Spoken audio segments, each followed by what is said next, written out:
Bismillah ar-Rahman ar-Rahim. I am happy one more time I got the opportunity to be with the dear brother and sisters of Ahlul Bayt Islamic Society of New England, ZERC, MIT Shia Muslim Association. As Dr. Musaleh said, this is the ninth lecture of the lecture series, Hikmah, Wisdom in the Quran. The subject we were discussing would be meaning of Hikmah in the story of Luqman, or the Hikmah sayings of Luqman as narrated in the pericope of the Quran, chapter 31, which is named after Luqman, and verses 12 to 19. As usual in this lecture series, we start with the following verses. أعوذ بالله من الشيطان الرجيم بسم الله الرحمن الرحيم يؤتي الحكمة من يشاء ومن يؤت الحكمة فقد أوتي خيرا كثيرا وما يذكر إلا أولو الألباب. He grants wisdom to whomever he wishes, and he who is given wisdom is certainly given an abundant good, and none takes admonition except those who possesses intellect. Discussed before, there are 20 instances of word hikmah is coming in Quran in 19 verses. These are in the order what we have in the Quran, Musaf Osman, which we use. But if we order them, we can categorize them. In one way to categorize them is kind of by look at 4 different categories of hikmah given to the previous prophets, hikmah related to the Prophet Muhammad, and then hikmah to the non-prophets, which will be the example we are going to discuss today, which is the verse which I usually recite with, and this verse are the examples in the Quran, hikmah to the non-prophets. And then also hikmah listed as the 4 primary duties of the Prophet, which one of them is teaching hikmah. And then so these are the verses, and so let's read them for the sake of become familiar and for the blessing. I'm not going to read the Arabic one, but let's read the English translation. One good thing here is that this pericope is very clearly defined. There is no doubt about it. And although also last week more or less was like that, last lecture we discussed Surah Al-Isra, the verses 22-39. These two pericopes have much overlap, much similarity. And in some sense, they are most important examples because Quran clearly refers that what is coming in these pericopes is an example of hikmah. And so these two are for understanding what is the meaning of hikmah in the Quran. Is these two last lectures, Surah Al-Isra and this one, Surah Luqman, are the best because in one sense Quran lists the examples or give very clear examples of what is meant by hikmah in the Quran. And then, as we have argued before, Quran usage of hikmah in the Quran is uniform all around. Those more or less we can assume is uniform. In that Surah chapter 17, Quran at the end of the pericope, the verse 39. The pericope was from verse 22 to 39. In verse 39, it mentions that what we stated before these verses in the pericope were examples of hikmah. This one kind of at the beginning, at the first verse, by mentioning Luqman has been given hikmah, so is stated explicitly at the beginning. Although this pericope is very clear, there's one block is no differences between commentators where it start with end up is very clear. Because we have other examples a few weeks ago, which when Abraham's story, it wasn't clear the hikmah, 100% sure that hikmah verse is really part of that story, but most commentators took it. But the only thing we have to be careful when I'm reading, and you be careful about the translation, is that not all the sayings here are from Luqman. That the verses 12 and 13 are, but and 14 and 15 are not. Is God is talking, and then 16 to 19 again is Luqman saying. So when we read, if you care for translation, it's clear. So so I read just the translation. Certainly we give Luqman wisdom. Or here is put it, certainly we give Luqman wisdom saying, but by uttering these sentences, this is a manifestation of Luqman's wisdom. So certainly we gave Luqman wisdom, saying, give thanks to God, and whoever give thanks only for his own sake, and whoever is ungrateful, let him know that God is indeed all-sufficient, all-laudable. When Luqman said to his son, as he advised him, "O my son, do not ascribe any partners to God. Polytheism is indeed a great injustice." So this is another example of it. The first one we read, this is the second example of wisdom.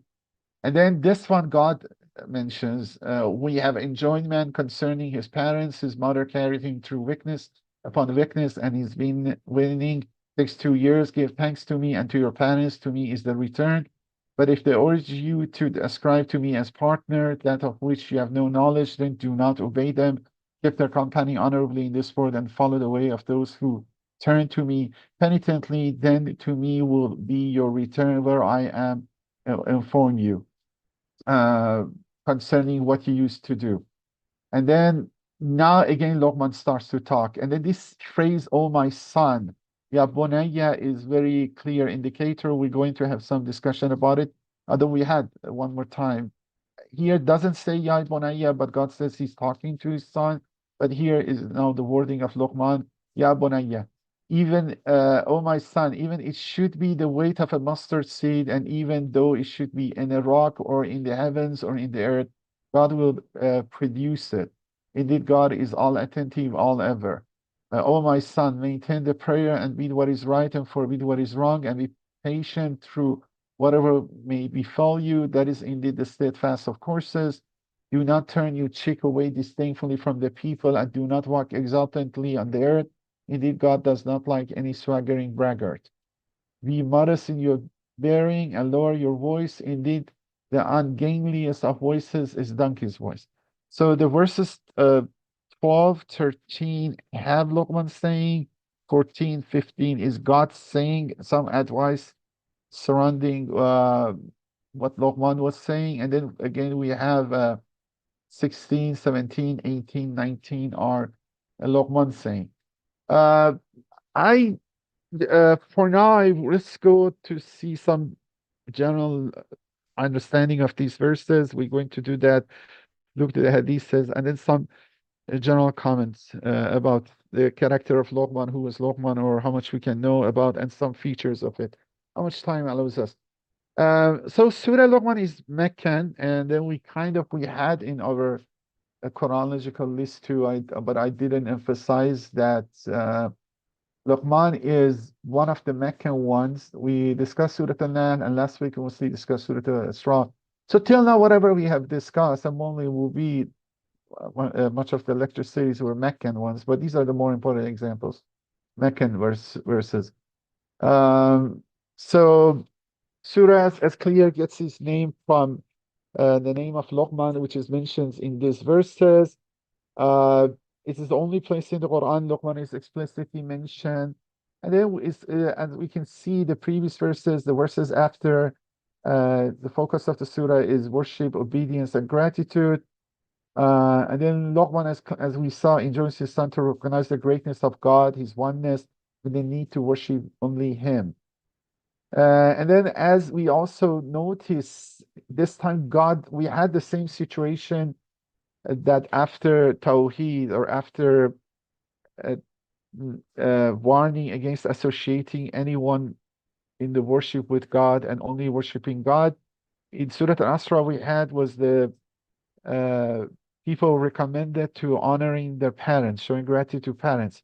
There was among the list of the uh, things listed, but here it is God which added in between the Luqman saying, add um, this advice, this wisdom, and then kind of it makes this importance of it, because this is the one parenthesis God interject and emphasize. So as in several passages, this injunction is linked to obedience, the injunction of Tawheed and only worshiping God, to obedience and gratitude toward parents, so long as they do not challenge one's allegiance to God. In this teaching, one can see an important component of Quranic social message. People should support the community, maintain family and allegiances, but not to detriment of the relationship with God. The surah closes with a warning that neither parent nor child can help one another on the day of judgment. So kind of reminds, although you have to honor your parent, you have to do anything, but at the end, something more deeper, important is, and that is the judgment day. So there you are alone. So if you look into the verses, I go briefly, I kind of the verses, maybe at these stages, mostly Sunni commentators, but it's general commentary, and then we will see a little bit hadiths which are more Shia hadiths.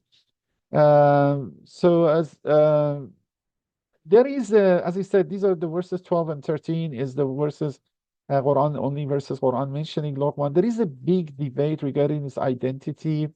I will come back to it, but for now we list it because he was Arab, a wise man. It is mostly understood he was not a prophet. He was at least Semitic Arab. And then in the Arab pre-Islamic poetry, he's mentioned. I kind of saving time, I decided not to go discussing those poems.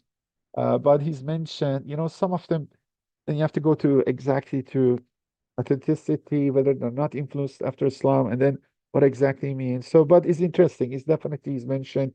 In those poems, usually is two dimensions. Sometimes is a wise man, but sometimes again is just king. So it seems some authorities, and that's pre-Islamic Arabic poetry. He is a man, have an authority. So in that way, he's more similar to figure like David, which in the previous discussion we saw the wisdom was accompanied by authority and fastul khitab, the ability to judge between people and be persuasive. So it seems Arabic poetry has that, but it's a little bit pre-Islamic poetry. A little bit ambiguity is that sometimes people think these are two people because it seems the discussions are usually separate. But I think we go through it in more detail. It seems now the same person. And it must be, he must be, I don't know. I mean, you don't feel it necessarily in the hadiths or even the Quran that he's a man of power, authority. Um, but at least that's the Arabic, pre-Islamic Arabic poetry has that's dimensions to it. Um, so majority they don't consider him prophet. There's some minority always. There are some people consider him uh, prophet, but I don't think that works very well. Mostly consider him righteous man or sage or hakim, a wise man. Then regarding identity, these are Islamic traditional commentary. Some they think is Nubian from Africa, some Ethiopian, some Egyptian slaves. So somehow it seems this understanding he must be dark skinned is maybe prevalent. Why? For now, it's not very clear. Then some wants to make some connection with him with the other prophets, which I don't think really work. Some are connecting with Ayub, Job, David. These I don't think are right.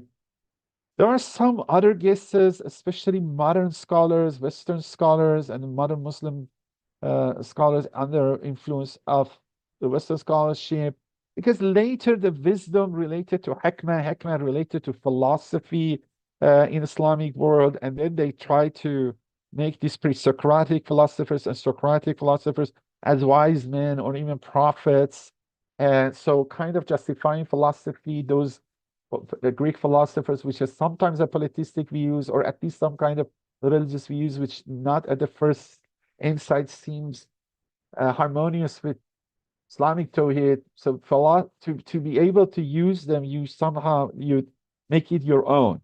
So then many of those philosophers, especially pre-Socratic one, after one, they become wise or prophets. And then in that way, Luqman also added to the chain because Luqman is a wise man and wisdom was becoming associated with philosophy. So some people start to associate him with some Greek philosophers. They say Luqman is a name, Arabized word, or Quran playing with the word for some Greek philosophers. So now we have the figures like Prometheus and Alchemian. This Alchemian has picked up by some people, wrote articles on them. I don't think they are true, but again, you see, just recent years, again, it's become fashionable now looking to the Greek or Hellenic influence or relation Quran. I mean, people maybe say why Quran is silent or not talking about Hellenistic culture, which is a big empire, and then but the same way Quran is silent or not talking much about Sasani Zoroastrian culture. And I don't think Prometheus Alchemians are right.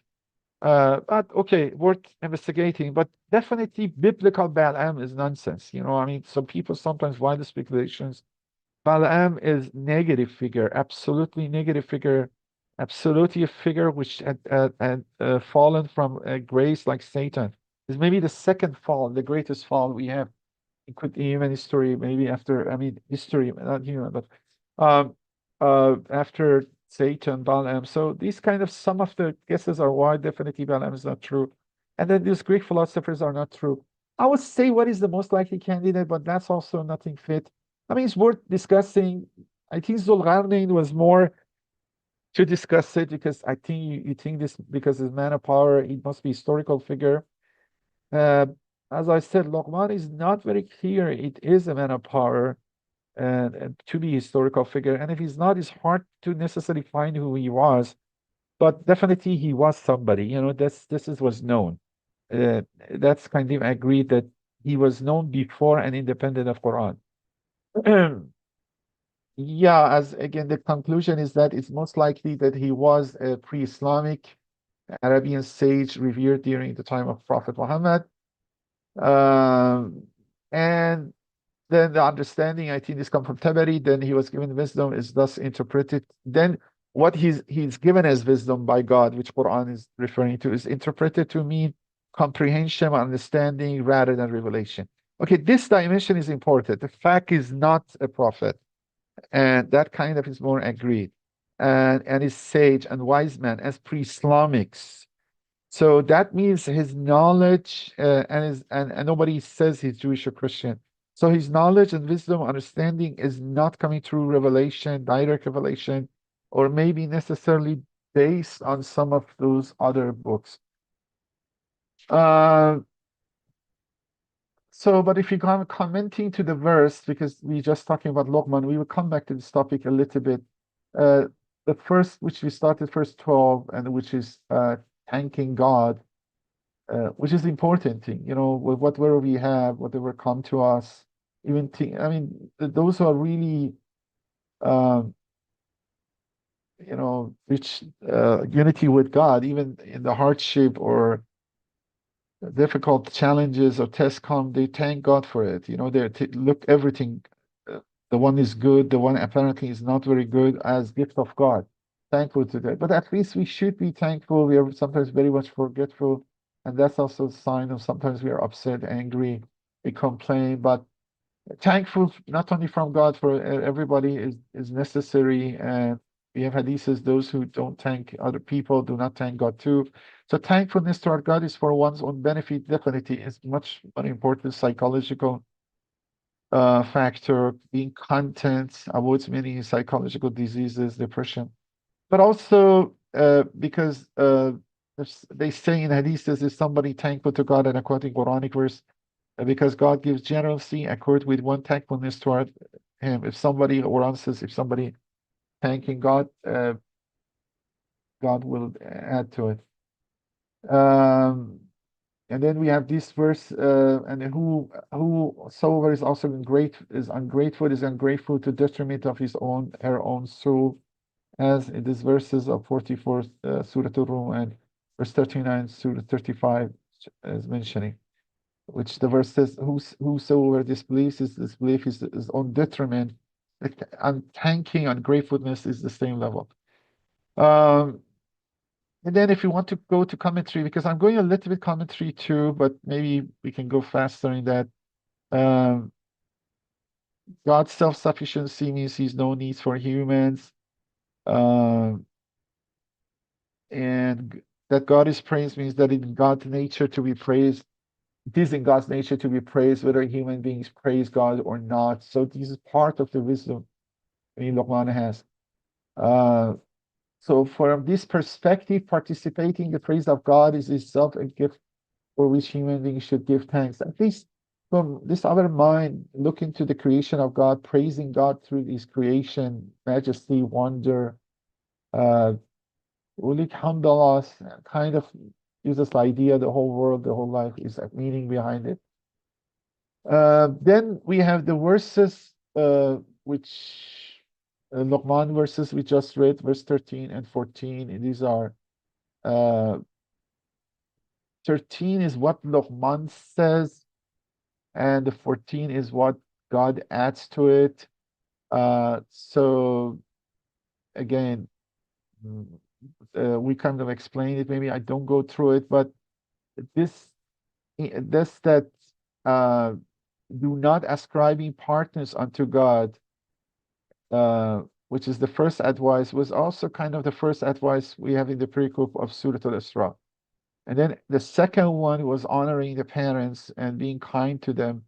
And then this is again was the same thing in the Surah Al-Isra. So the second kind of we can call command. So you see this overlap. This pericope Luqman and pericope Surah Al-Isra has many uh, overlaps, which I don't think we if you're reflecting, you can see it, but I don't think we have time to go through that. Uh, so and there is some explanation when this verse says, again, and we have enjoyment concerning his parents. His mother bore him weakness upon weakness, and his weaning was 2 years. Give thanks unto me, unto thy parents, unto me is the journey's end. So here, thanking to God is, thanking parents is parallel to thanking to God. And then weakness upon weakness is means hardship, childbearing. Some also means exhaustion. Ibn Kathir has said that. Uh, and then I think there's some details which maybe let's see. We can go forward, but yes, uh, maybe focusing most on the Hikmah part.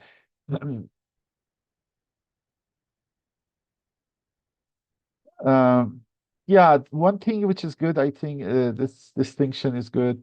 Giving thanks unto God is said to be accomplished through praise and obedience, while giving thanks to parents is demonstrated to righteousness and maintaining ties of kinship.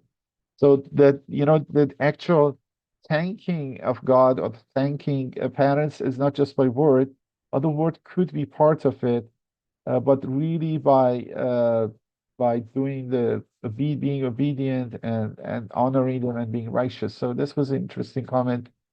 Uh, then we have this famous, again, we discussed it. If the obedience to parents is not absolute, it is until the way that doesn't interfere with the obedience to God.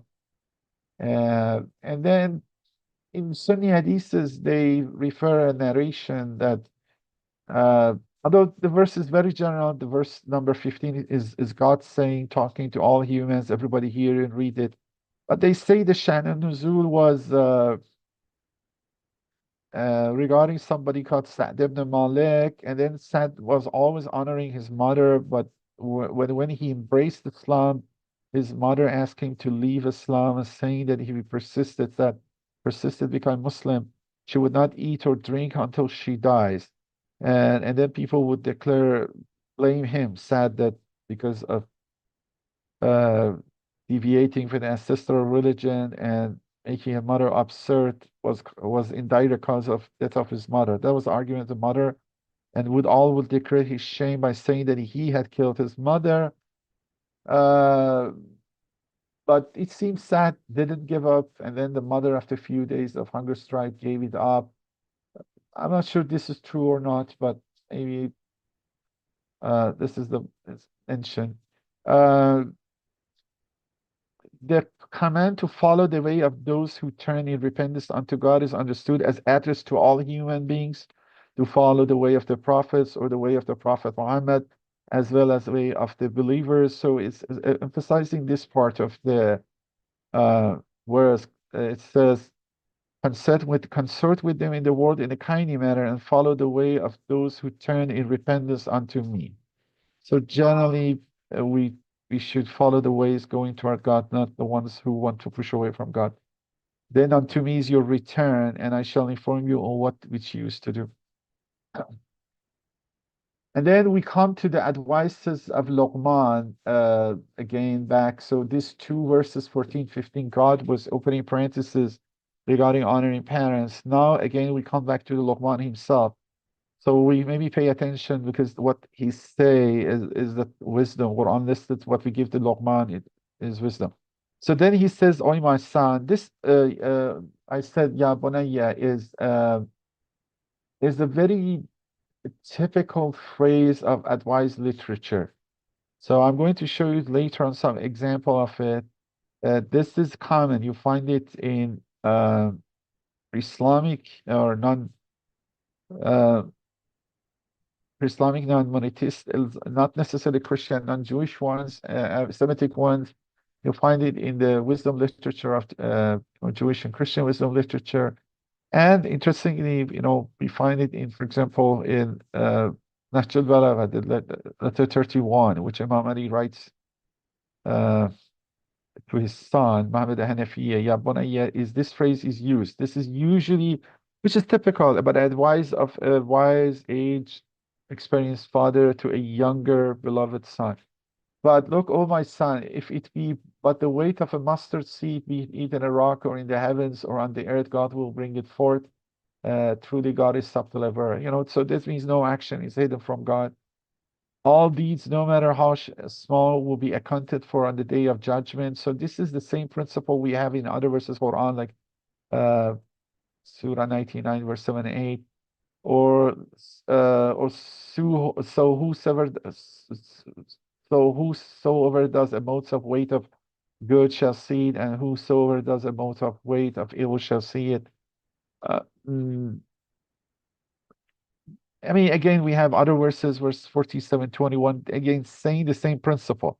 So you see, this is the wisdom, it is in the Quran in other contexts, but it's also the wisdom uttered by the Luqman. This chapter, which I didn't emphasize the previous verses, the second verse of Surah Luqman, Quran refers to itself, uh, Kitab al-Hakim. So only two times in the Quran describing the book as Hakim.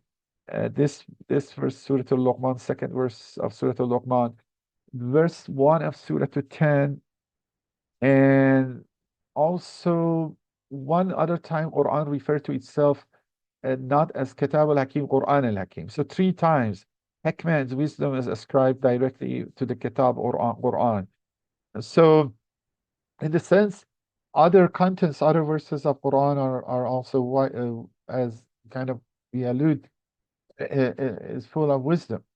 But here we see the same idea, the same understanding reached to Luqman, maybe without direct revelation, but just some reflection. And then the God being subtle indicates that God has knowledge of the minute details, while awareness indicates that He's aware of all things at every moment. So this why, that why is explaining by those God attributes explains why what advice Luqman gives to his son is sound. And then the next one, which is this time we have a little bit more now emphasized, contrary to, or not contrary, but a little bit different one, what we had in Surah Isra, pericope 22 to 39. Here the emphasis in the prayer and obligation to God is more. So because started by thanking to God, then not associating anybody with God and honoring parents. And now we have also performing the prayer, enjoining right, forbidding wrong, and bear patiently whatever may befall thee. That is indeed a course worthy of resolve.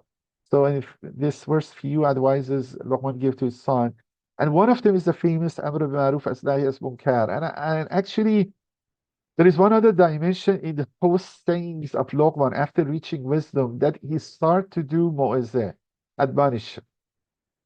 So he started maybe with himself first, but then to his son, and then that means his family is nearing.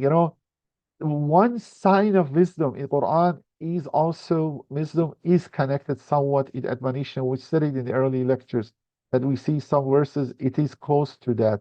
And then in that sense, uh, when you learn the wisdom, also goodness, you want to share it. You want to make people also be good and avoiding evil.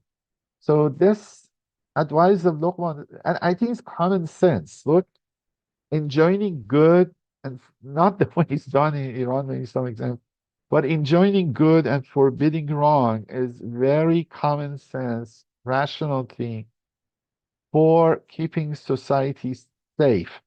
Actually, this Mr. Mike Cook, which is behind that Hagerism book, was very influenced uh, by story I Mudarsi told him, and then as a result, he wrote a big book on enjoining good, and more than that, forbidding wrong. I think for him, forbidding wrong was important.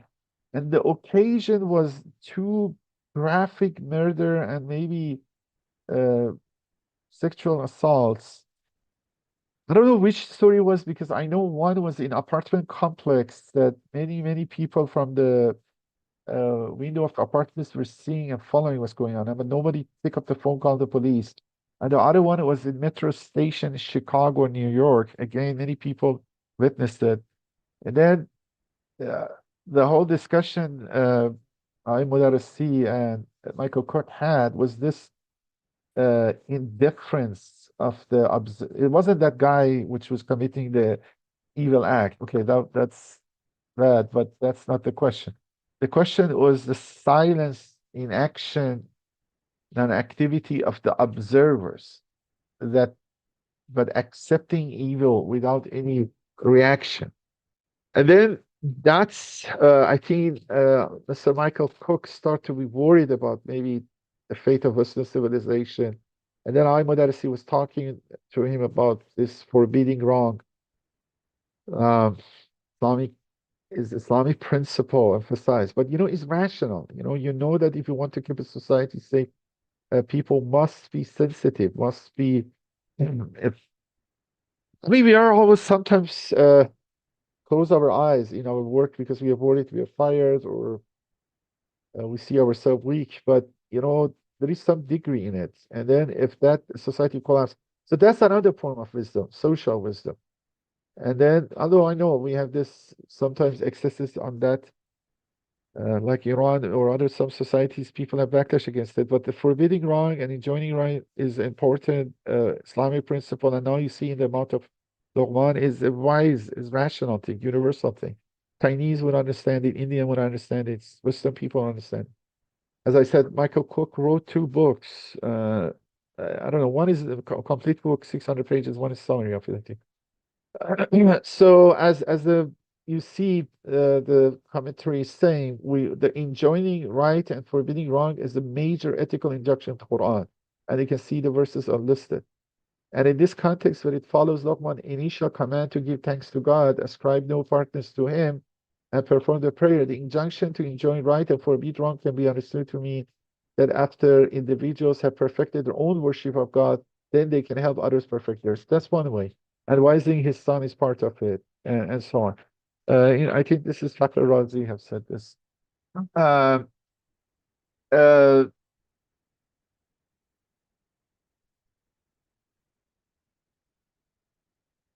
okay, I kind of let's.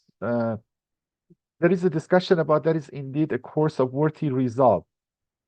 Doing this, all three, performing the prayer. Performing the prayer means fix yourself. Don't go outside, advise people, and at home do something else. Yeah, okay. You cannot tell people not to drink alcohol and then be alcoholic, or saying be nice to your family and you're not nice with family, and so on. So the perform the prayer and doing the right is first yourself, but then you can enjoin people to do right and forbid wrong. But then you have to bear patience, whatever befall you, either in the course of your life or course of doing enjoining and forbidding wrong. Because I mean, it's environmental, for example, you see somebody's doing wrong, environmentally polluting, and then you see some people which have moral conscience who stood for it. It's not necessarily being Muslim, or even, I mean, I think being religious or believing something metaphysical is important, but you see some people are okay with moral conscience also act. And then Quran says overall, this whole thing is a course of worthy of resolve. Okay, it's not that easy, but it's very worthy of being endured and doing it. And so uh, this phrase that is indeed a course of worthy resolve indicates that the phrase relates to the importance of human being resolving to follow such a course. But then they say it can also understood to mean it is a course of matter that God has resolved, determined, or commanded. I mean, either we can say God has asked us to do this, but I think the other one is more emphasizing God says, okay, I know it's not that easy, but I want you to do it. Uh, in which case it might be written there that's indeed among the matters resolved, if we do the second translation. And then the other one, which is again, is one of social. Look, this is social wisdom, social ethics, how human beings deal with each other. And then again, Luqman says to his son, and turn not thy cheek at men in scorn, nor walk exultantly upon the earth. Surely God loves not any vainglorious boaster. Yeah, so the seed is how we treating with fellow human beings, and then it's uh, like, some of the commentators sometimes they really reduce and bring the meaning down. I know it's the Zamakhshari is big, but means that one reason for walking about should not be vanity and insolence. But this is political, is overall uh means when you're talking to people, pay attention to them, don't turn away, don't treat them okay. What they say or who they are is not very respectful because be attentive. And then when we in the society you are presenting, it's not just necessarily walking, you're sitting, you're going to a meeting, don't be arrogant, don't show pomp, don't want to people praise you. Be humble, and so on. Because God doesn't like these kind of vainglorious boaster. And one interesting thing they say in the contemporary period, the phrase is invoked by some environmentalists to argue against human beings' arrogant behavior toward nature. That's an interesting expansion. Not only we can arrogantly behave toward other human beings, but because we are custodian on the earth, put placed on the earth by God to be a custodian, Khalifat on earth, we may be acting arrogantly to other sentient beings, animals, plants, the whole nature. That's a good expansion. Arrogant behavior toward nature, which is seen as abuse of the role as guide master on earth. But when it's seen the relation to injunction, what advice Luqman gave in verse 13 and 17 to 18, this verse can be understood to mean that once people achieve the level where they truly enjoy right and forbid wrong, they should not be condescending toward others or put on airs, and they should not turn backs on those who seek guidance. Okay, again, this limit the meaning. The meaning is much bigger, wider. The instance of wider than limiting it to enjoining right for being wrong, but this is okay, a good part of it too, because those enjoining right and forbidden wrong, sometimes the attitudes of self-righteousness go to people, and that was the case. Many of the warnings regarding, for example, hijab, was like that. It was done more nicely and not condescending. Okay, we do, and then you don't do. Uh, Mostly for, uh, I, I'm not saying not all, but there's sometimes maybe some of those backfire or other advices, other ones. So I agree. This advice this limitation is okay and makes sense. We shouldn't be condensing other ones which we are enjoining good or forbidding wrong on them. And also we shouldn't turn back on those who seek guidance. But the verse is much, much more bigger in much more the context. Uh, and then again, we see, and be more moderate in thy pace and lower thy voice, and truly the vilest of voice are those of asses. But in pace and voice essentially means everything too. So, but again, the commentators sometimes limit too much. Be moderate in thy pace means to be neither lazy nor hasty, moderate in every action, a course of action in anything you do. And then lowering thy voice also, in my opinion, is that in your action, your manner, your behavior, your decisions, don't be too agitated. Uh, so it says combine, this is Ibn Kathir says, be moderate in thy pace means to be neither lazy nor hasty. Combined with injunction to lower thy voice, it can be understood a counsel to be moderate and deliberate in all one's efforts. Razi said, which is this one I think makes sense. Be moderate in thy pace can also be understood to mean direct thy walking. I mean, okay, this also could mean some have a goal, so not go jaywalking, in your life. Just have targeted. You have to have a goal. Indicating that one should direct one course to avoid being influenced by forces that might lead one astray.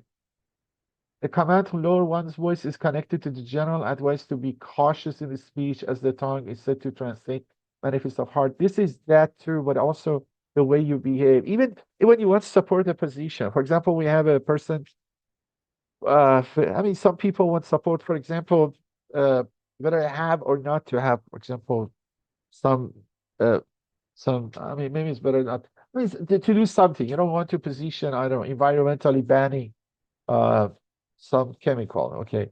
Uh, I mean, you can argue it more nicely, but too much agitation sometimes backfires. Uh, and then it's interesting. It is in this way the prophet is reported to have asked rhetorically, is there anything that drags people on their faces that makes cause them to fall? Or they say another version, or on their noses. So people fall on their faces or their noses into the fire other than just of their tongues. Okay, this is about talking mostly. In this relation, in the relation to prophecy, lowering the voice is also connected to reverence, as in verse 349 says, truly those who lower their voices before the messenger of God, they are the ones whose heart God has tested for reverence. If signs of politeness, so sign of manner, sign of calmness inside, and it works better. These are advice. But look, these advice are common sense. Other cultures have it. Confucius has it too. Go to Chinese, you find. Indian, you find. Very similar ones you find. That's exactly what we emphasize in this. Wisdom is important. Is this true? But it is what by natural reason, moral theology, human beings, many different places in the world can find and apply it.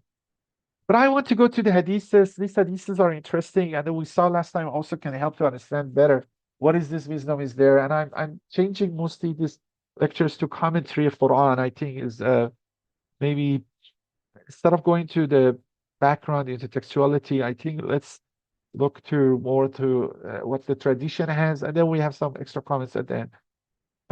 We have three sets of narrations. One is the commentary on the verses Quran. One is the commentary of who was Luqman, and one commentary, one set of hadiths on uh, what is the wisdom given to Luqman. Because besides this wisdom Quran mentioned, there are many listed. And whether all authentic or not, we don't know. But these are hadiths from Shi books, which are more or less more trustable. I filtered a couple of them, which I felt, especially very one long, very long one in Najm Bayan, which I think was really much, maybe core of it true, but there's much additions to it. Uh, so in Al-Kafi, Abdullah ibn Sanan narrates from Imam Sadiq, it is a major sin to disrespect one's parents. And we'll read this for our own advice too. Look, I like this pericope. I like the previous pericope, Surah Al-Asra, very much. I said before, we should hang them in our houses. We should read them, or we should to implement them. And I think the core of religion is this. The core of religion is this. If you have this uh, uh, instill in us, we got the real wisdom. And we got the good, and then other things will come. This is the essence. And then some of the minutities we dispute, we detail, we discuss before implementing, establishing, instilling this stuff in us, I think is not right. But then Imam Sadiq says it is a major sin to respect one's parents, to despair of God's kindness, or to feel safe from God's devising. God's devising is a little bit here in English translation, maybe in the case that people start to do something not good, and then they say, okay, God wouldn't do anything, but God sometimes takes, because he wants to stop them. Sometimes something happened for them to stop them going that wrong. That's a warning. It has also has been narrated the greatest sin is to associate partners with God. So you see these all are matching our verse. In Man Yasdarul Faqih, we have one narrates the huquq, narrated from Imam Zain al-Abidin. So in the Risalat al-Huquq, we have God's greatest right over you is that you worship him and associate nothing with him.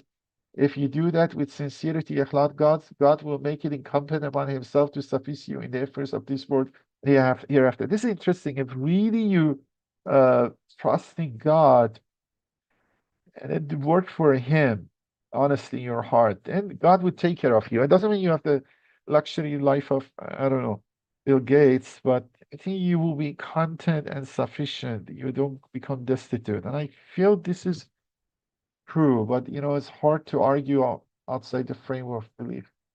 Uh, as for the right of your mother, it is for you to know that she carried you like no other and give you from the yield of her heart like no other and protected you with all her limbs.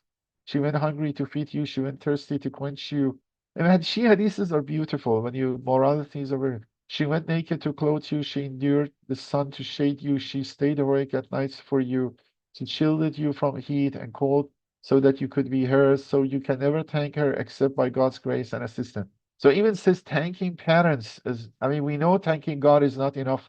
Uh, we cannot do it by ourselves. I mean, famous Persian poet Sadi mentions that, but here even Imam Sajjad is saying you cannot thank your parents without the grace of God and assistance. As for the right of your father, it is that you know he's your progenitor. Were it not for him, you would not exist. So whenever you see something for yourself and pleases, you know that your father is the source of that blessing for you.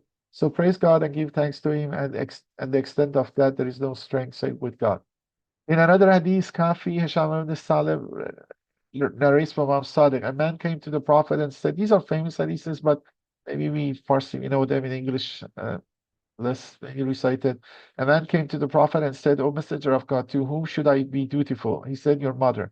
Then to whom? Again, Prophet said, your mother. Then to whom? Prophet said, your mother. So three times said, your mother. Then the man asked, then to whom? Then he said, the father. The fourth time. Uh, in the Manaqib Shahrashub, it is narrated, Husayn ibn Ali passed Abdul Rahman ibn Amr ibn al-As, whereat the latter remarked, whosoever desires to see the inhabitant of earth most beloved to inhabitants of heavens, let them look to this passerby. So Abdul Rahman ibn Amr ibn al-As, this must be after, the time of Muawiyah, uh, and after Khilafat Imam Ali. Uh, Manaqib, sometimes you have to be checking what he narrates, but I don't have anything objecting to it. And then the real part, which is uh, uh, related to our story, is the second part. Amr ibn As, we know, okay, himself is the one of Muawiyah, and then in Hakimiyya, but he himself wasn't switched to the dark side initially, and then is switching to dark side. He wasn't Umayyad initially completely. Uh, he switched to dark side because he really wants coveted the rulership of Egypt. He was the commander conquered Egypt. He was ruling for a while, but Osman changed him. And then he really loved to be like Pharaoh of Egypt, ruling Egypt. And then he always wanted to get back. And that was the deal with Muawiyah that I help you against Imam Ali.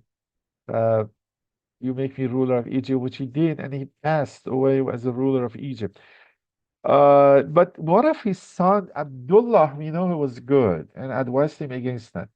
This one is Abdul Rahman, which I don't have any understanding. I mean, I maybe have to search it what kind of person he was, but at least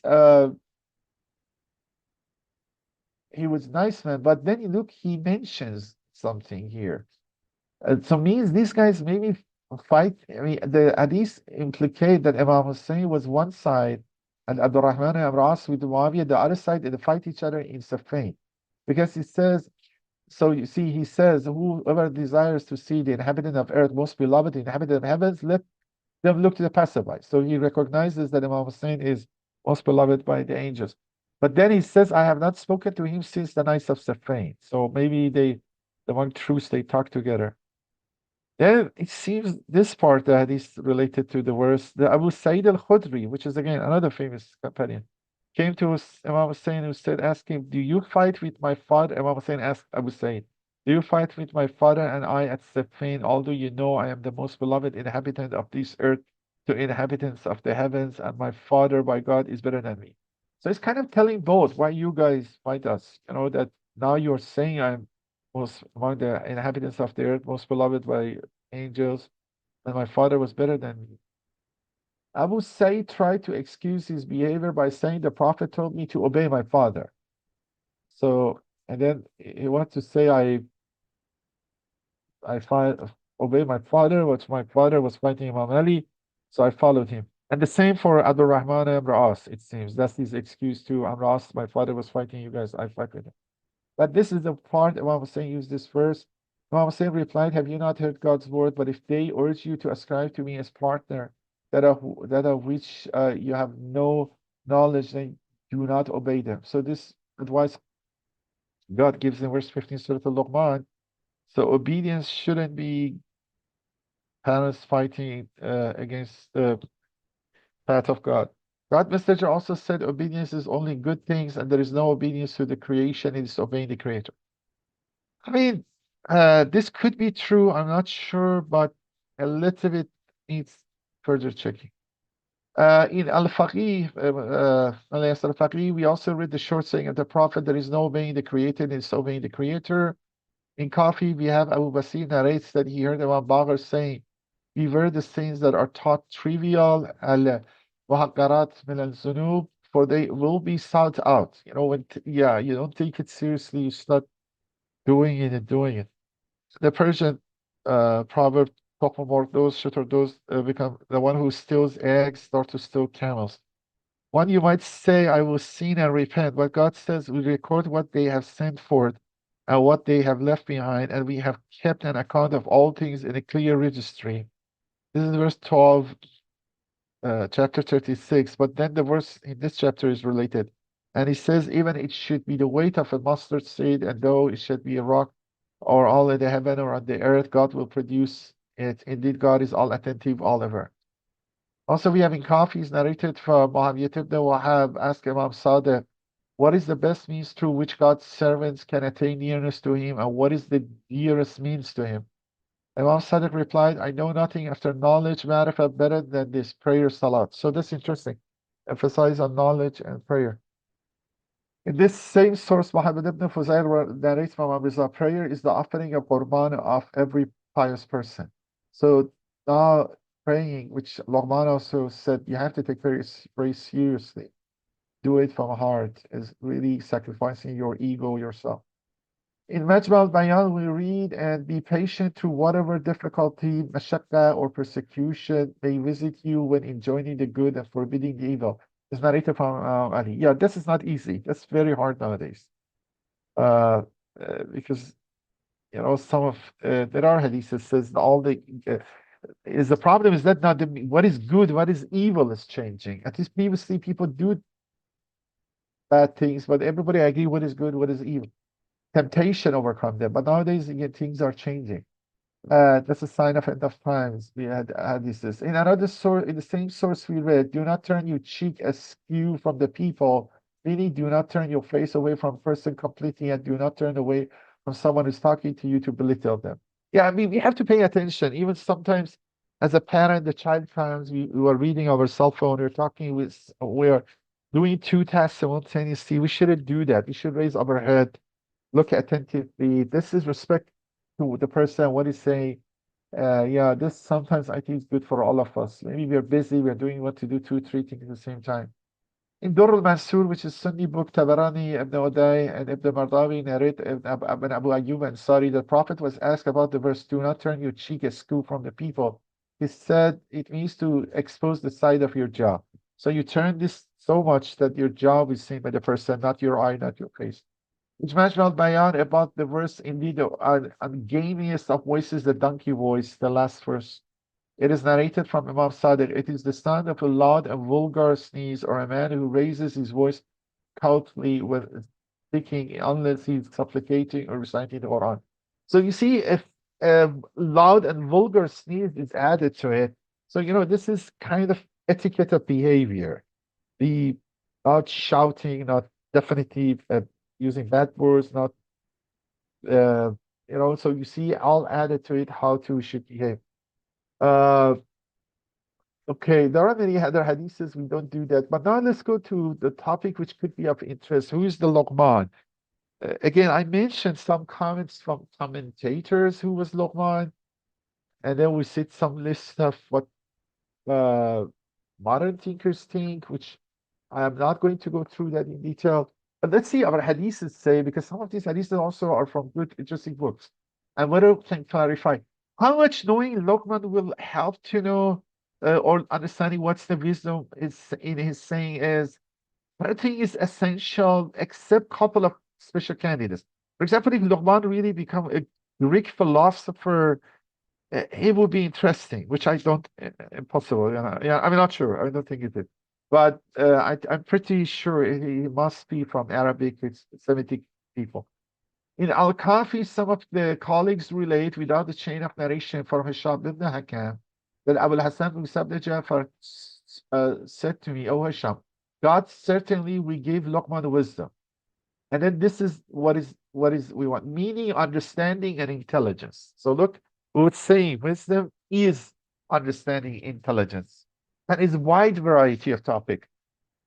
It's not this guy is only understand math and can do very good theorems of math, but he's very personally like I mean personal behavior is odd, eccentric, this is not this is understanding, intelligence for directing your life, living your life, conducting not personally with society with other people. In Majmal Bayan, Nafi narrates from Ibn Umar that he heard. Majmal Bayan is she book, but Nafi narrates from Ibn Umar that he heard God messenger said, but this is must be Sunni hadith. Truly, I say to you that Luqman was not a prophet, this is most accepted. Rather, he was a servant who pondered much and drew good conclusions, which is that we emphasize, that pondering yourself, drawing good conclusion, looking into the creation of God, reflecting on nature, reflecting on yourself, which we said this wisdom literature was there in pre-Islamic ones and after that in Islam. He loved God, so God loved him and blessed him with wisdom. Uh, he was asleep one afternoon when he was woken by a call, "Oh, Luqman, would you like God to make you viceroy and Khalifa on the earth?" These are, again, a little story. And then we have another version of this longer one, much longer one. Again, Ajmal Bayan has it. So I put that one's 3 pages. That was a huge one. Uh, but anyway, I read this just to see the taste of it. So I'm not sure this could be true because we said there was not a prophet. Why he get I mean, I know on prophets can be muhaddis, but why he get, I don't know, is it in Roya when he was woken by a call? Allah, well, would you like to God to make a viceroy and Khalifa on the earth that you might judge between people and with truth? Luqman answered the voice, "If my Lord give me any choice, then I would prefer to be released and avoid tribulation. If he insists, then I hear and obey, for I know that if he does that to me, he will support me and protect me from error." Okay, we can see very wise answer. The angels responded with their voices, though he could not see them. "Why is that, Luqman?" So they assume he's muhaddis. I mean, it could be. It could be. I'm not saying per se. I have no objection to it. But I doubt it. He said because they doubted this hadith. I think some embellishment. And as I said, it's coming from Nafi and Umar as well. Bayan has a longer version too. Uh, he said, because to govern and hope is the gravest of stations and the most severe. It is beset by wrongdoing from every angle. Even he is faithful. It is better to be safe, for if he sleeps, then he sleeps from the path to paradise. One who is humiliated, Zalid, in this world and ennobled, Sharif, in the next is better off than the one who is ennobled in this world and humiliated in the next. And whosoever chooses this world over the next will lose this world and miss the next. The angels were amazed by his speech, so he fell asleep again. And while he slept, God gave him wisdom and he woke at her. I really don't think this is true. And I will tell you one other reason. He would advise David with his wisdom, such that David said, "Bless you, O Luqman. You were given wisdom and protect the tribulations." Connecting him to David. This logic here is logic of the Ummah. You know, avoiding taking responsibility, if the reverse is more reasonable. You're a wise guy. And then, as I said, even pre-Arabic poetry, pre-Islamic Arabic poetry give Luqman wisdom and judgment and authority. David, we have has wisdom, judgment, authority, and Fasl Khitab. Ibn Umar was like that. During Safain and wars among Ali and Muawiyah, he takes a neutrality position. Exactly what is promoting here. Because I cannot go and be judged to decide what is good or bad. It may be wrong. And then it is said he asked Imam Ali that give me a sword that I only kill the wicked people. And Imam Ali said, "Okay, go home." I mean, there is no such a sword. And then I mean, that my sentence. Imam Ali said, "Okay, never mind." I mean, because call him, come join me, and Ibn Umar take neutrality position. And this is all his position. But when he forced to be with uh, Hajjaj, he did it. And then he rushed to do bay'at al-hajj. The point is that I think this hadith is actually fabricated, kind of justifying the position Ibn Umar has, or maybe Ibn Umar narrated it really uh, matches his view, but all the part of his sign is uh, unauthentic. I narrate it to be complete, but look, is not. I don't think it's true. And the Durr al-Mansur, again, a Sunni book, Ibn Mardawi narrates from Ibn Abu Huraira, God messenger said, do you know who Luqman was? The people said, God and his messenger know best. He said he was Abyssinian. So again, this is the source why it was dark skin. In Ghurb al-Asnad, Harun narrates from Sadiq, Ibn Sadaqa, from Jaffa, from his father, Imam al-Baqir. Luqman was asked, why what have you surmised from your wisdom? He replied, I do not burden myself where I have sufficed, no squander where I am responsible, what I am responsible for, which is very wise thing. I do not burden myself where I have sufficed, nor squander what I am responsible for. Okay, we are coming to, I forgot, we jumped. We finished the stories about Luqman, which didn't clarify much. And one of them, I think, was very true. So three hadiths we had. Uh, and it seems he wasn't prophet, but maybe from Abyssinia. Now we look some more hadiths about the contents of wisdom. And then again, because this is more related, if these are true hadiths, adding more list to what we have in Quran, to what kind of thing he received, and then we know what examples of wisdom are. More examples, kind of, we can understand better what it is. But the hadiths again, the first one was one long one from Metro Bayan, which I didn't narrate. In Ghurb al-Astan, Harun narrates from the Sadaqa from, as I said, Luqman. This one was good. This one is from Behar, which is from Qisas al-Anbiya. The Jabir narrates from Imam Baqir. One of the lessons Luqman taught his son was, oh, my son, if you are in doubt about death, then prevent yourself from sleeping. You cannot do that. If you are in doubt about resurrection, prevent yourself from waking up. You cannot do that. Therefore, if you ponder on this, you will realize that yourself is in another's hand, that the sleep is like death, and the waking up is like being raised from death. This is interesting. It's true. It is the type of also argument we see in philosophers like Descartes later on doubting, his arguments are very famous. The corner of the produces certainty, doubting everything, but they said, I cannot doubt nothing. This kind of style we saw before that Avicenna has done it, actually many hundred years, centuries before Descartes. He did it there. He was to prove that the self, the mind is different than the body. He has a very famous thinking. This is somehow in that line. If it is, maybe it is true, really, Luqman, it's could, I mean, but this match him a little bit the type of thinking philosophers had. It's an interesting one, and I think it's a very nice one, and I think it's a sound advice we can use it.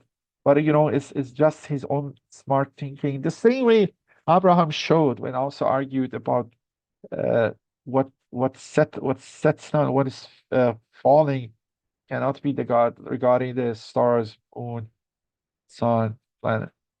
I said, Luqman added to his son, oh, my son, do not draw near, lest what you seek pulls away. But neither withdrew, lest you become insignificant. Yeah, withdrawing is also, I don't know, it's society or not, so sometimes you need to balance. Every beast loves its likeness, but the son of Adam does not love his. So this is about social relationship. Do not present your words except to him that seeks them. Just as there can be no camaraderie between the sheep and the wolves, neither can there be between the righteous and profligate. If you touch black peach, it will cling to you, and if you associate with profligate, he will influence you. Whoever likes a hypocrite will be reviled, and whoever enters a disreputable door will be suspect. Is right. Whoever keeps an evil associate is never safe, and whoever cannot control his tongue will regret. And these are wise sentences. If it's from true Luqman, if from Imam, is right. But somehow similar the sentences we find in Nahj al-Balagha too is the typical wisdom. Is from is the right chain. It maybe goes Jabir, Imam Baqir, it goes to Luqman. And then again, oh my son, keep 100 friends, but do not make one enemy. Okay, this is very, very, maybe it's not, because one of the things happen, again, you have the frame of, oh my son, the structure of, oh my son, ya bunayya. form of the advice, but this could be wisdom circulating in Near East, and then after a while, the people stamped it with other names. You maybe pre-Islamically was somebody else saying after Islam, Luqman is important. You make it Luqman. Like we have many sentences now. It's coined for Dr. Shariati or Omshay or Professor Sami or Albert Einstein or something like that. So we got all of these. Oh my son, keep 100 friends, but do not make one enemy. Oh my son, there is only one. Your nobility and your character. Your nobility is your religion, and your character is between you and the people. So do not detest them, but learn the best of morals. Oh my son, be servant to good people and do not be an errand boy for evil ones. These are right, oh my son, deliver your trust and secure yourself in this world and the next, and be trustworthy for God does and be trustworthy for God does not like perfidious. Oh my son, do not make a show of fearing God to the people while your heart is reprobate. These are all sound advice. If it is from Luqman, maybe it is because we have it from some narration, and there seems good. We have in the Kafi that so more authentic book, Yahya ibn Uqba Zadid narrates from Imam Sadiq. One of the things Luqman told his son was, "Oh my son, people before you amassed wealth for their children. In the end, neither what they amassed remained nor what they amassed it for. Neither the wealth remained nor the children. You, on the other hand, a hired servant, Abdul Mustajir." Uh, Okay, so he's telling his son, your hired servant, Abdul Mustajir, who has been told to do a job and promised a wage. So do your job and you will receive your wage. Do not be like a ship in this world, standing idly in a lush field and eating until you're fat, as that is when you're ripe for slaughter. Instead, make this world like a boat that's sailing upon a river. You rode upon it and then disembark. You see this similar sentences we see the sayings of Imam Ali. You will never ride it again before it is ruined by age. Do not build upon this world, for you not have been too told to build upon it. It's a very sound advice. Uh, I know that when you stand before God tomorrow, you will ask me for four things: your youth and how you endure it, your life and how you used it, and your wealth from whence you obtained it, and what you spent on it. So have your answers ready and do not despair for what escapes you of this world, and for what little this world has done, and for what little this world has does not last, though it abounds in tribulation. So be on your guard, be resolute in your course, pull back the veil from your face, and pursue the good of your Lord. Repent continuously in your heart, and be on your way before you reach your destination. Fulfill what you owe of worship and restrain yourself from your desire. This seems very authentic. I mean, anyway, the content is very good. The next one is Hamad, again, in Qisas al-Anbiya, Hamad narrates from Imam Sadiq that Luqman said, "Oh my son, beware of vexation, ill manners, impatience, as no one with these qualities will go aright. Resolve yourself to be calm in your affairs, patient with demands of your brethren, and good mannered with all people." These are, this one for now is a little bit expansion, the Quranic one. "Oh my son, even you are deprived of the means to keep your relations and be generous to your friends. Do not let yourself be deprived of pleasant manners and good cheer, for the one with good manners is loved by good people and avoided by the reprobate." He's right. Be satisfied with what good assigns to you so that you will live a clean life. And even you wish, yes, much of the times what we do mistakes, well, we want more. We want more. We are not content what we have, which is good enough. And even you wish to amass all the honor in this world, do not covet what is in people's hands, for the prophets and the veracious only attain the station by restraining their ambitions. Okay, so we saw examples of it. In examples, if we accept some of these hadiths as true, we can add them to the list for the Quranic one, which is the same style. Who is Luqman is not very clear. I have to mention one candidate, which some people think it is true, but again, there is some catch here I don't think is true. And this is Ahiqar. Some Arabic pre-Islamic Arabic verses are aware of him, but they didn't put it equal to Luqman. But he was very popular. He's Semitic. So it could be Quran playing with the name as usual, use another name, different name, title, and then so Ahira. I mean, I think this hadith which says we are Abdul Mustajir, a little bit matches with the story Ahigar, but let me read Ahigar. Uh, I say this is the most probable candidate. I'm not sure yet. But yeah, I think it's most probable, but still it's not that good. So it was a legendary wise man, advisor in ancient Near Eastern literature. It appears in the story of Aqiqah, one of the oldest known stories in world literature, like Gilgamesh, dating back to at least 5th century before Common Era. So it's not that old. Actually, can be existent in the social memory of the Semitic people, with Aramaic fragments found among Elephantine pottery in Egypt, in an island in Nile, it's called Elephantine. So, it was known. And who was Ahagar? According to story, Ahagar was a wise counselor and scribe to Assyrian king.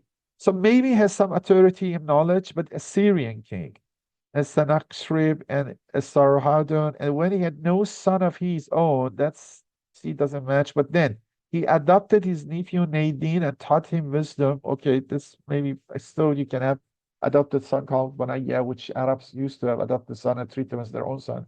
Planning to make him his successor, however, Nadine betrayed him. This is not the sense of Quran. This is not the sense of Quran. The relationship you feel is very amicable, father and son relationship. So I don't think the story is true. However, Nadine betrayed him with false accusation, leading to Ahagar condemnation to death. Uh, he was secretly saved by the executioner he had once helped, and later vindicated with his wisdom was needed again. I I don't know, maybe there was a true story, people embellished it, but this Ahagar. But look, examples of sayings. The text contains numerous proverbs, wisdom sayings. Here are some examples. My son. This Bunayya phrase is common. The Quran use it, and we see in Hadith. My son, do not curse the day until you have seen the night. Okay, interesting. My son, it is better to move stones with a wise man than treat one with a fool. My son, do not withhold your son from the rod, otherwise you will not be able to save him from the wickedness.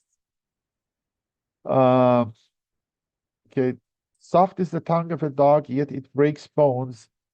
Uh, my son, chatter not overmuch so that you speak out every word that comes to your mind. For men's eyes and ears are everywhere trained upon your mouth. Beware lest it be your undoing. Regarding the mouth and speaking and all this is a universal wisdom. That's again, we take wisdom, we said is cross culture.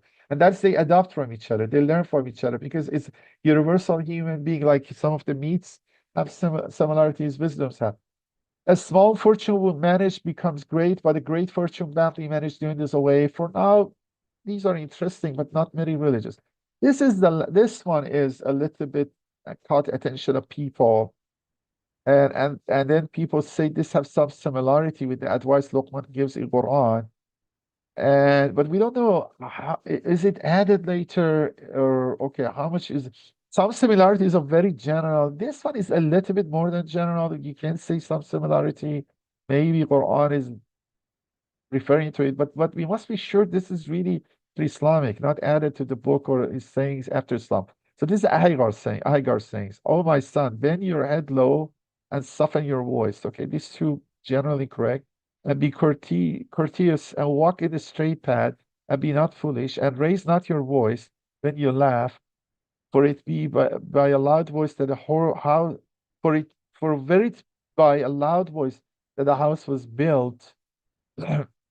The ass would build many houses every day. So loud voices of ass is used, but again, is this similarly general or too much reading on it? Because really, anybody here, ass sound is really loud and scares animals. So is it really similarity or is it universal similarity? I mean, this phrase, many people took it, maybe Ahigar is Luqman is Ahigar. But the story of Hagar was extremely popular throughout the ancient Near East, influenced wisdom literature across multiple cultures, including Jewish, Christian, Islamic traditions. Some scholars have noted thematic connections between Hagar wisdom, biblical wisdom literature. This phrase, Bunayya, you have it, as I said, letter of 31 of Nahj Balagha.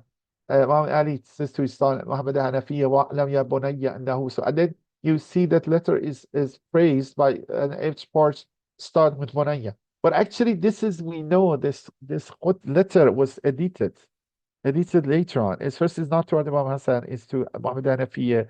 We know people have edited. So is it people have play with it and make it more the standard of wisdom sayings? And especially even those kalamat al-basar balagha, I think it's some of them maybe not Imam Ali, especially those negative about women and stuff like that. And then we have cases, Amir al-Mu'minin was Ma'mun, they mistakenly take it from Imam Ali. There are many works, papers on this, the 31. Some part of it is authentic, but the latter part of it is from Ibn Mughaffa, I think they pick it up, and other places. Is that somebody edited or was like that? Okay, maybe Bonaya is very general, but then you see that it's English translation. My dear son, know that he is your Lord, and so on, which is a nice advice. My dear son, know that if your Lord had a partner, his messages would have come to you. This is a typical style of among any argument. You would have seen the evidence of that deity's kingship and power, recognize his action attributes.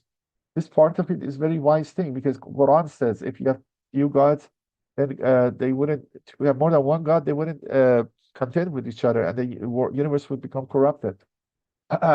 So this is the one, and then we have it as I said. We said it before. Proverb, for example, 1:8. Which is in Old Testament, listen, my son, to your father's instruction, and do not forsake your mother's teaching.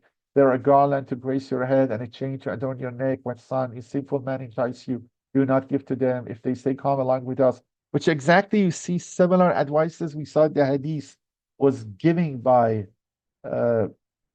Luqman, which is maybe it was a personality, then we got a composite personality. The same way we have Zulqarnain, which is the image we have is a composite of Alexander and Cyrus mixed together. And then Quran, there is a core, there is a truth.